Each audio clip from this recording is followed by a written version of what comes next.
हमारी आज की कहानी है कर्तव्य। प्रिया सो रही थी कि अचानक मेन गेट खुलने की आवाज से उसकी नींद खुल गई।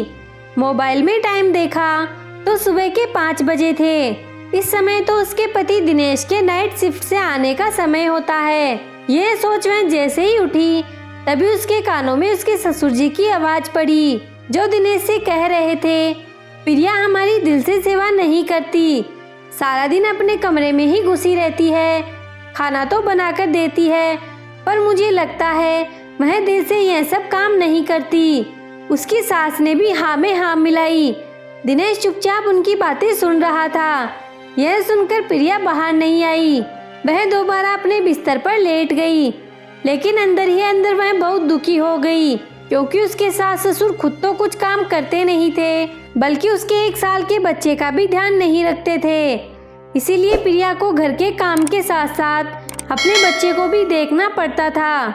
उसके सास ससुर आगे पीछे तो उसकी बुराई करते ही थे, कभी अपनी बेटियों से तो कभी आस पड़ोस में। लेकिन प्रिया को आज बहुत अजीब लगा कि सुबह 5 बजे तो कहते हैं अमृत वेला होती है, उस समय तो पूजा पाठ की जाती है, ना कि बुराइयाँ। ऐसा नहीं था कि दिनेश को अपने माँ बाप की सच्चाई पता नहीं थी, पर चाहकर भी वह उनकी सोच नहीं बदल पा रहा था। ना तो वह माँ बाप को छोड़ सकता था, ना ही प्रिया और अपने बच्चे को। 2 साल में उसके माँ बाप ने प्रिया का जीना मुश्किल कर दिया था।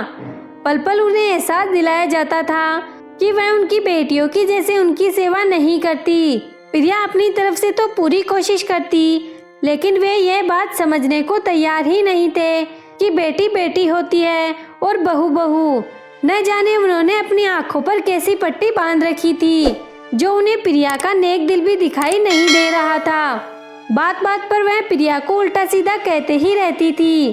पर एक दिन उसके ससुर ने प्रिया के माँ बाप के बारे में उल्टा सीधा बोलना शुरू कर दिया। प्रिया ये बात सहन नहीं कर सकी और उसने सामने आकर उन्हें जवाब दे दिया कि मेरे बारे में आपने जब तक जो कुछ कहा मैंने सहन किया, लेकिन मेरे माँ बाप के बारे में कुछ कहा तो ये बात मैं बिल्कुल सहन नहीं करूँगी। इतना सुनते ही प्रिया के ससुर उसे थप्पड़ मारने दौड़े, लेकिन दिनेश ने बीच में आकर उन्हें रोका। यह सब देख प्रिया ने तुरंत ही दिनेश को अपना फैसला सुनाया कि अब वह इस घर में एक पल भी नहीं रह सकती, जिस घर में उसकी और उसके माँ बाप की इज्जत ना हो। और आज उस पर हाथ उठाने की कोशिश की गई, कल को तो यह लोग उसके साथ कुछ भी कर सकते हैं। वह 2 साल से घुट घुट कर जी रही थी, इसी आशा में कि शायद एक दिन ये लोग बदल जाएंगे, लेकिन वह गलत थी। यह लोग कभी नहीं बदल सकते। यह सब सुन दिनेश धर्म संकट में पड़ गया। एक तरफ माँ बाप थे और दूसरी तरफ पत्नी और बच्चा, लेकिन उसने यह भी देखा कि उसकी पत्नी का इतना कसूर नहीं है जितना उसे कसूरवार ठहराया जाता है।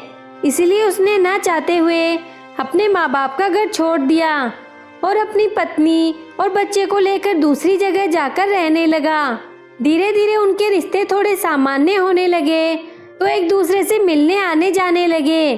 लेकिन प्रिया ने फिर भी यह महसूस किया, जब भी उसके सास ससुर आते थे तो वह दिनेश को किसी न किसी बात पर भड़का देते थे। धीरे धीरे करके दिनेश भी उनकी बातों में आने लगा और प्रिया के साथ झगड़ने लगा।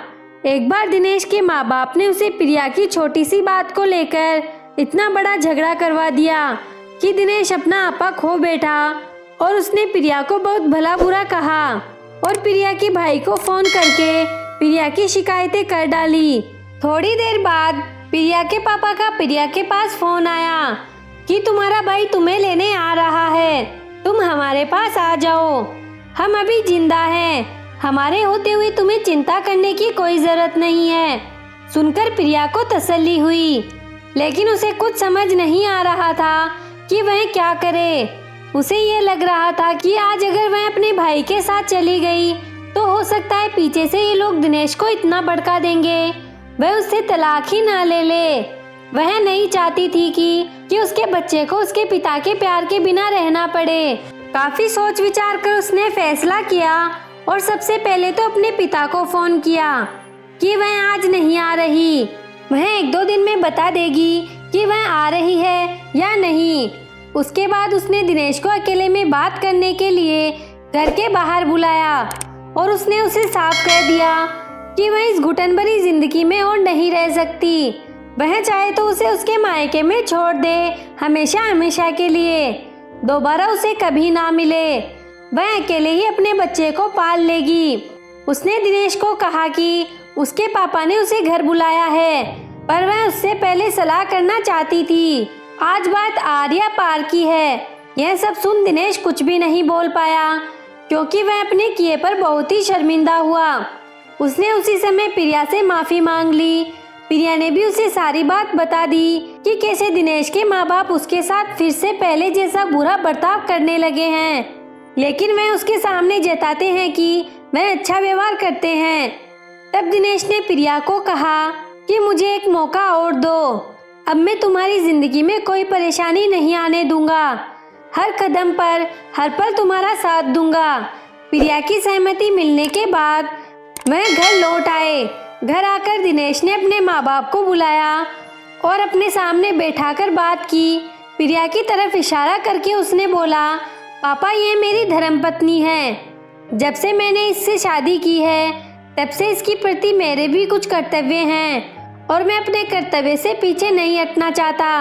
मैं जीवन भर उसका साथ निभाऊंगा। अब तो हम लोग अलग अलग रहते हैं, तो फिर ये कलेश क्यों? पापा, जिस तरह आपको अपनी पत्नी की परवाह है, वैसे ही मुझे भी अपनी पत्नी की परवाह है और करनी भी चाहिए। मेरी आपसे हाथ जोड़कर प्रार्थना है कि आप मेरी जिंदगी में दखल ना दें। प्रिया चाहे कितनी भी दिल से सेवा कर ले, वह आपकी बेटी नहीं बन सकती। यह बात आप अच्छी तरह समझ लीजिए। आप अपने घर खुश रहिए और हमें अपने घर में खुश रहने दीजिए। आगे से आपको यहाँ आने की जरूरत नहीं है। मुझे जब आपसे मिलना होगा तो मैं मिलने आ जाऊँगा। मैं नहीं चाहता कि मेरी पत्नी की वजह से आपको या आपकी वजह से मेरी पत्नी को कोई तकलीफ हो।